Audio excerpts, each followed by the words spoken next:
following program has been produced by Cornell Pump Company as an ongoing complimentary training program to assist our customers in the proper removal and replacement of the mechanical shaft seal in our models 1.5 CB and 1.5 CLB refrigerant pumps. It will also cover the different procedures for the models 2 CB and 2 CBS. This video serves as a supplement to the refrigerant pump seal instructions number 3200-435 through 3200-435.5 and 3200-440 through 3200-440.5, available in your Cornell refrigerant pump catalog or as is included in your replacement seal kit. During this program, we will disassemble a refrigerant pump, replace the mechanical shaft seal, and reassemble the pump. Detailed instructions will be given regarding the sealed components and their proper installation. Be certain to use only original Cornell factory-supplied mechanical seal kits. Mechanical seals from other sources may use elastomers or seal mating materials that may not be suitable for refrigerant applications or oils. Before you begin, prepare a clean workbench where the motor can be cradled or held in place with the bracket extending over the edge of the bench. This makes it easier to remove the bracket from the motor and reinstall it. If the pump is a Model 2 CB or CBS, the motor will be supported by the bracket and base, and it will not be necessary to unbolt the motor from the bracket. Have a supply of clean rags and the following tools available. For models 1.5 CB and CLB, box or open-end wrenches in sizes 3/8, 9/16, 5/8, 11/16, and 3/4. A 6 or 8-inch adjustable wrench, a 5/16 Allen wrench, an 8-inch blade-type screwdriver, an 8-inch pipe wrench, a small oil filter wrench or strap wrench, channel lock pliers, 2 small pry bars, and a supply of STP or 90 weight or heavier gear oil. For models 2 CB and CBS, an additional 7/8 box or opened end wrench will be required. Once the pump has been valved off and drained of refrigerant, the oil can be drained from the seal oil reservoir and the seal chamber. Hold a container under the oil reservoir filler valve. Using the small adjustable wrench or a valve wrench, open the valve. The oil will be under pressure due to the piston spring in the reservoir, so open the valve slowly. If there has been an inboard seal leak, the oil may contain ammonia. Keep your face away from the valve while draining the oil. When the reservoir indicator rod has extended fully and stopped, the oil flow will stop. Leave the valve open to aid in draining the seal chamber.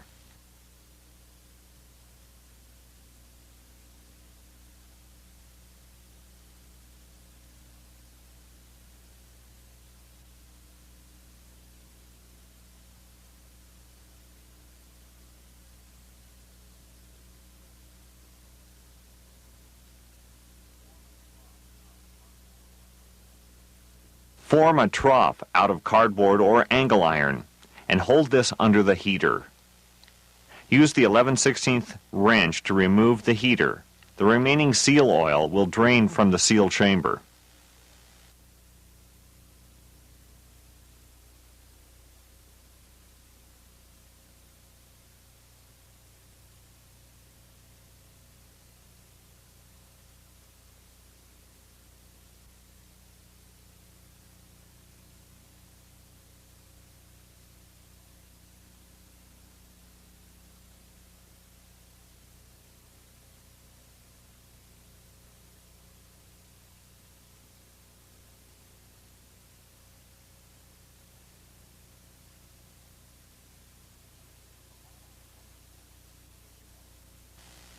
For models 1.5 CB and CLB, use the following procedure to remove the pump from the volute. Unscrew the 11/16 nuts on the tube fittings at each end of both the oil supply line and the oil return line and remove these lines.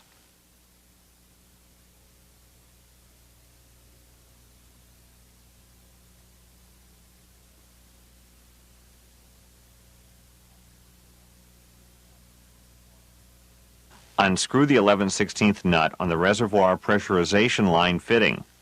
Leave this line connected at the volute discharge nozzle, but loosen it.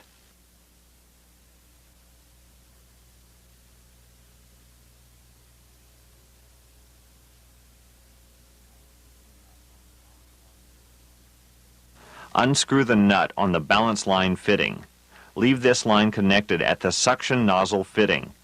For models 2CB and CBS, also remove the balance line nipple connected to the back plate. Remove the two bolts connecting the reservoir to the angle iron support and set the reservoir aside. To remove the rotating assembly from the volute, remove the 4 bolts securing the pump bracket feet to the base. For models 2CB and CBS, leave the bracket bolted to the base.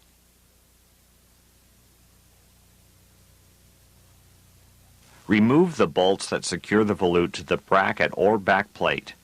Now the motor bracket or backplate and impeller assembly can be backed out of the volute. For demonstration purposes, we will remove the volute and set it aside. If the bracket or backplate does not slide freely out of the volute, check for misalignment and correct as necessary. If properly aligned, and the bracket or backplate still does not freely pull out of the volute, then thread 2 volute bolts into the threaded jack screw holes and tighten them evenly. This will push the bracket or backplate free of the volute.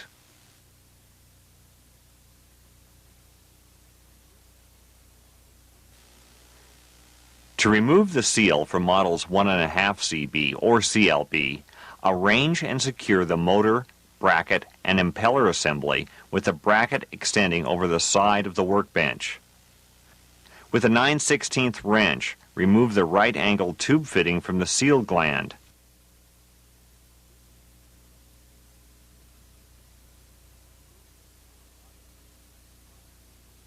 Remove the impeller lock screw using the 5/16 Allen wrench.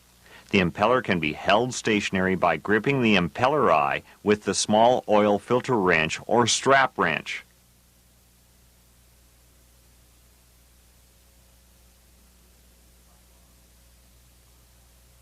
Insert the 2 pry bars between the impeller back shroud and the bracket and apply even pressure.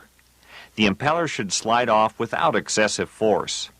Have someone hold the impeller or thread a long 3/8" bolt into the end of the shaft to prevent the impeller from falling off. If it hits the floor, it might break. With the 9/16" wrench, remove the 4 bolts securing the seal gland to the bracket and slide the gland back against the motor face.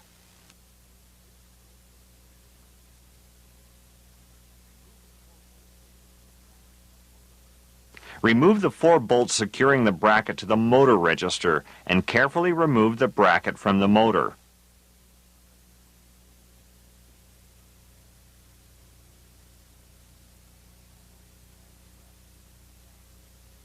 Take care not to drag the bracket against the shaft or seal. To remove the seal from models 2CB and CBS, use the following procedure. After removing the oil lines, gland fitting, and impeller, and unbolting the gland from the back plate, remove the 4 bolts securing the back plate to the bracket. Support the back plate while removing the bolts so that it doesn't fall against the shaft and seal. Remove the back plate, exercising care not to drag the seal chamber bore against the seal or shaft. The seal and sleeve are now exposed. Simply slide the sleeve, seal and all, off the motor shaft. It is sealed to the shaft with an O-ring and will slide off easily. Remove the outboard stationary seat from the gland. This can be accomplished by laying the gland on the bench, open side down, placing the blade of a screwdriver against the back edge of the seat and firmly tapping the screwdriver with a hammer or the heel of the hand. Similarly, remove the inboard stationary seat from the pump bracket or back plate.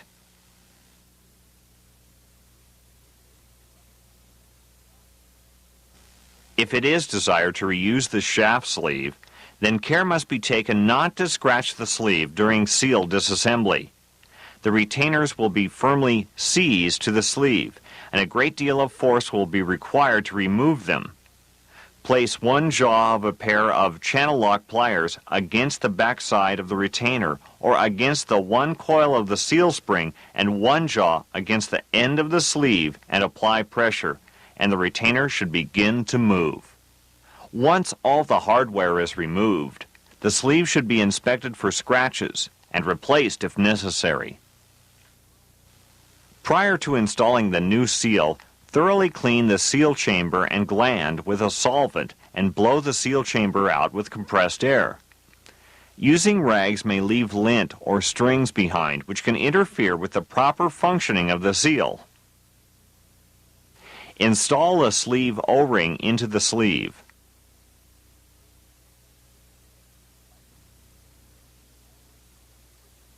Lightly lubricate the sleeve O-ring with refrigerant oil and slide the sleeve onto the shaft. Be sure that the sleeve is installed with the chamfered end toward the end of the shaft. Line up the notch in the end of the sleeve with the shaft keyway. Using refrigeration oil, lightly lubricate the O-ring on the outboard stationary seat and press the seat into the gland bore using your thumbs. Wipe the face with a clean, lint-free cloth after installation. Make sure that the lap side of the seat faces the open side of the gland. Carefully inspect the seat to make sure that it is installed squarely in the gland. Coat the face of the stationary seat with clean refrigerant oil. Do not use STP or similar lubricant to lubricate the seal face. Lubricate the O-ring on the inboard stationary seat and install it in the bore of the bracket. Once the seat is placed loosely against the seat bore, reach through from the impeller side of the bracket and pull the seat into place with your thumbs.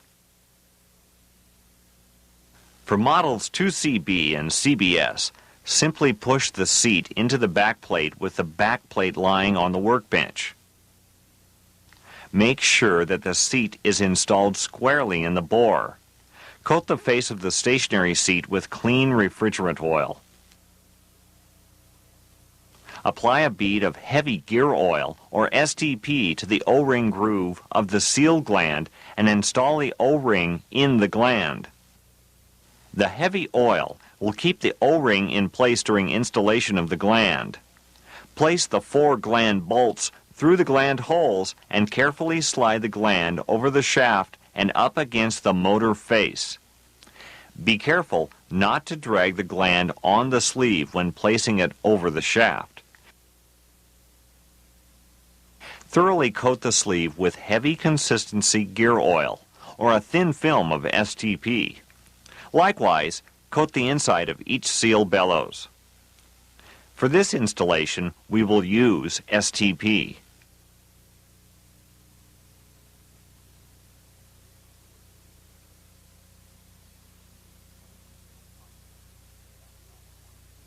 Place the seal pump against the backside of one of the retainers so that the tab on the seal pump engages one of the slots on the back of the retainer.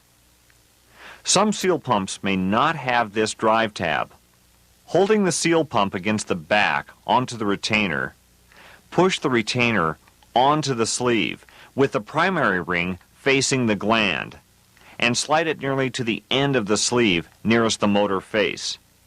Slide the retainer back and forth a few times to distribute the lubrication between the sleeve and bellows.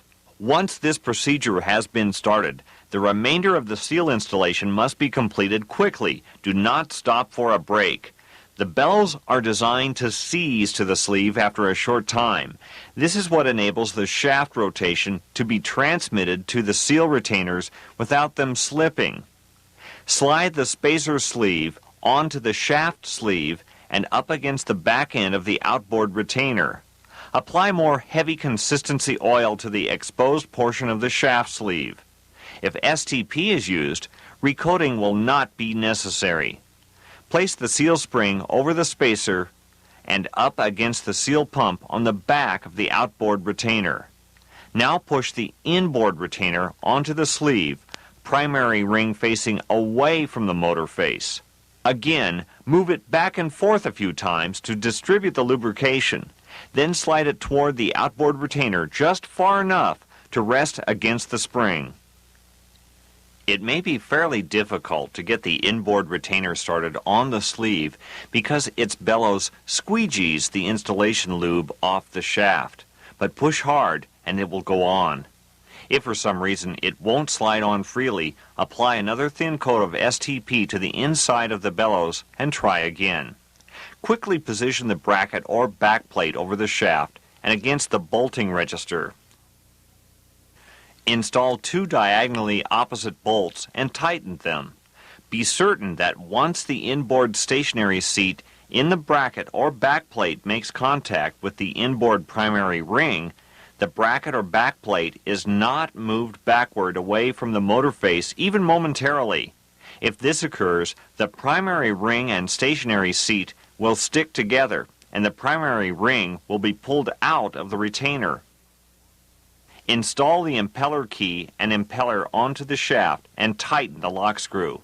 This needs to be done before the gland is bolted to the bracket or backplate, since the impeller will hold the sleeve in its proper position when the gland is bolted up.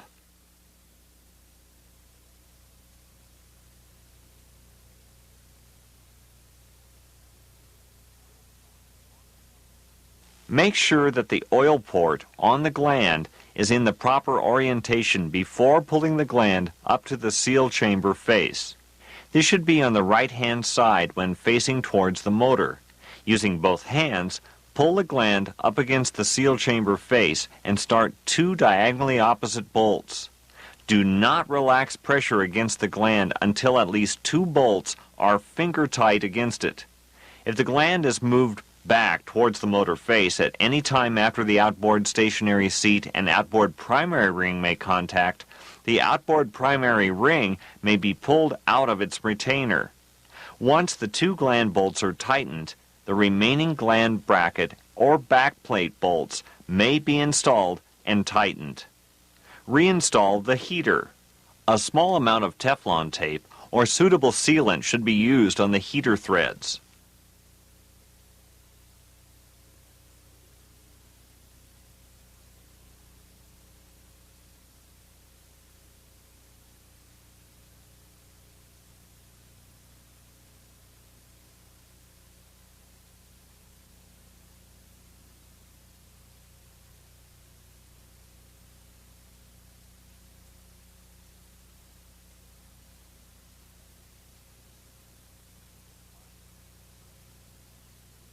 It is advisable to pressure test the seal before installing the rotating assembly back into the volute and charging the seal system with oil. Remove the return oil tube fitting from the top of the bracket or backplate.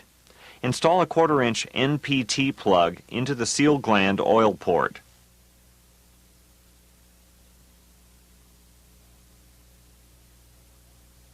Use the 1/4-inch NPT return oil tap to connect a compressed air line with gauge and valve or a nitrogen bottle with gauge and valve.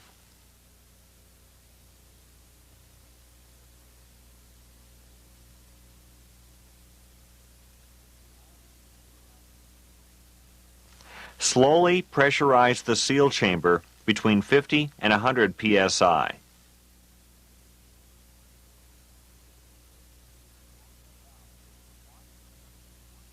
Close the valve and watch the gauge for a continuous pressure drop. Also listen for any hissing that would indicate a leak.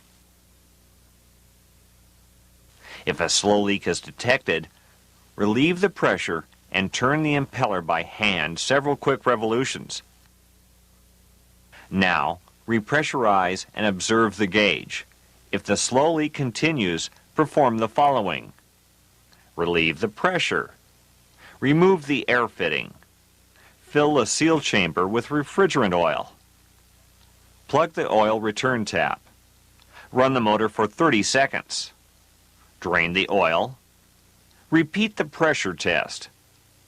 If a leak is still present, remove the seal from the sleeve and inspect it. If no obvious defect on the seal can be found, repeat the seal installation.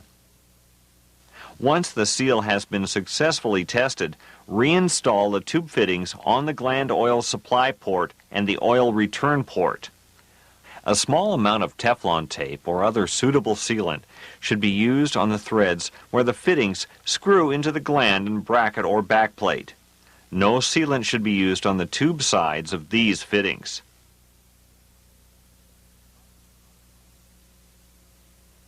Prior to startup of a new seal, the reservoir should be disassembled, inspected, cleaned, and repaired as necessary. New reservoir O-rings should always be installed when the reservoir is disassembled. For disassembly, it is convenient to clamp the pumpage end cylinder head in a vise. Then using a 9/16 wrench, remove any two diagonally opposite bolts securing the reservoir heads to the cylinder.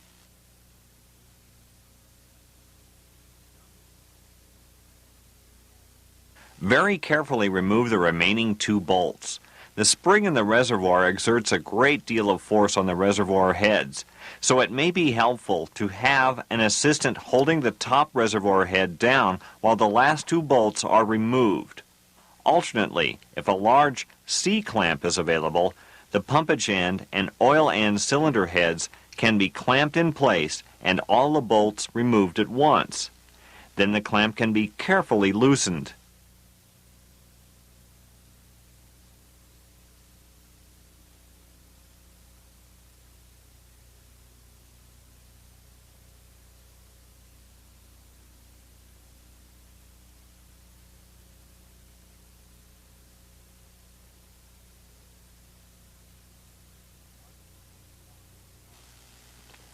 Once the reservoir is apart, the cylinder head O-rings, piston O-ring, and indicator rod O-rings should be removed and discarded.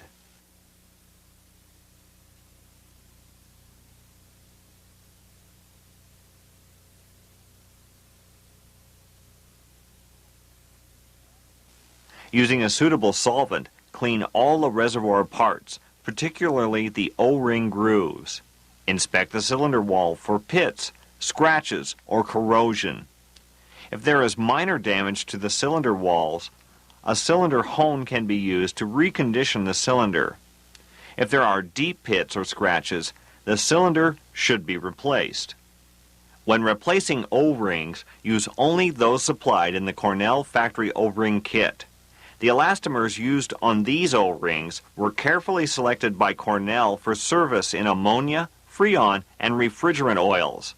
Other elastomers may not be compatible with these environments. When reassembling the reservoir, it is helpful to use STP or similar tacky heavy consistency lubricant to hold the cylinder head O-rings in their grooves. This will prevent them from falling out during assembly. The cylinder wall should be well lubricated with a light consistency oil prior to installation of the piston. Refrigeration machine oil is suitable. As with disassembly, hold the pumpage end cylinder head in a vise and install the head O-ring. Set the cylinder on the head and place the spring inside with the small end pointing up. After installing the piston O-ring in its groove, set the piston on the spring. The stop on the back of the piston will fit inside the small end of the spring. A design revision in September of '92 eliminated the stop, so this part may not be in your reservoir. In this case, the small end of the spring will fit over a boss on the back of the piston. Slide the oil end cylinder head over the piston indicator rod and down against the piston face. Do not try to push the piston into the cylinder and then position the cylinder head for bolting. Rather, push the cylinder head against the piston and then down against the end of the cylinder. The piston will be less likely to cock and bind in the cylinder when installed in this manner. While holding the cylinder head down, have someone start two bolts at diagonally opposite corners and run them down finger tight so as to hold the cylinder head against the cylinder loosely. Install the remaining 2 bolts. Tighten all the bolts in a diagonal pattern. Once assembly is complete, push the indicator rod in to be sure that the piston moves freely. This will require considerable force, so it will be necessary to push with a block of wood against the end of the indicator rod. Now the rotating assembly can be reinstalled into the volute. At this point, the volute O-ring groove on the bracket or backplate should be cleaned and a new O-ring installed. If your pump was supplied with a backup O-ring installed between the O-ring groove and the bolting flange, replace this as well.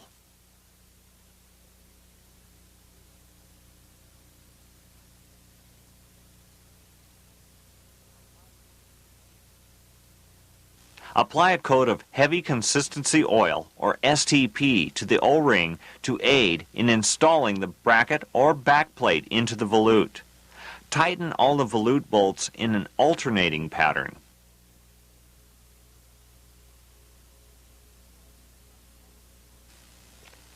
If, after bolting the rotating assembly to the volute, there is a gap between the bracket foot and the base, or the formed base and foundation, do not install a bracket foot bolts or base bolts and tighten them down. Shim the foot before bolting down so that no bending stress is applied to the bracket or the volute. Reconnect the balance line from the pump suction flange to the bracket or backplate. Reinstall the oil reservoir and reconnect the oil supply and return lines between the bracket or backplate, the seal gland, and the reservoir face. Check all fittings for tightness. It is very important that the correct oil be used in the seal oil reservoir. Consult your manual for a listing of the correct oil for your application. For most applications, use Union Termaco 15 or Exxon Z-Rice 22. Oils with higher viscosities and pour points may cause seal failure. The correct oils are available through Cornell Pump Company. Connect a hand-actuated oil pump to the filler valve on the face of the oil reservoir and open the filler valve. Pump oil in until the reservoir indicator rod retracts to within 1/2 inch or more from the reservoir face. Do not overfill so that the rod becomes completely retracted. As the oil warms up and expands, the piston must be able to move back, or very high hydrostatic pressures can develop in the reservoir and seal chamber and cause the seal to fail. Newer reservoir designs have a built-in oil relief that allows excess oil to vent past the piston rod, preventing overfilling. Once the reservoir is filled, loosen the 1/4 inch pipe plug at the top of the reservoir face just enough to allow the air to bleed out. Continue to bleed the reservoir until only oil comes out. Then tighten the plug. Now, wire the motor and run it for approximately 5 seconds to push the air out of the seal chamber and into the top of the reservoir where it can be bled off. Again, loosen the plug and continue bleeding until only oil comes out. Then tighten the plug. Pump in just enough additional oil to bring the indicator rod back to 1/2 inch or more from the reservoir face.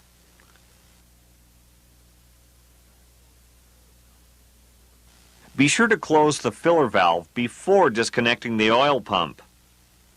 The pump is now ready to be flooded with refrigerant. Carefully follow the startup procedures outlined in your manual. If the manual is not available, please contact Cornell Pump Company or your local Cornell dealer, and arrangements will be made to provide you with the necessary manual pages. This program has been produced to assist you in replacing the refrigerant pump seal. If you have any questions about seal replacement or maintenance, please contact Cornell Pump Company.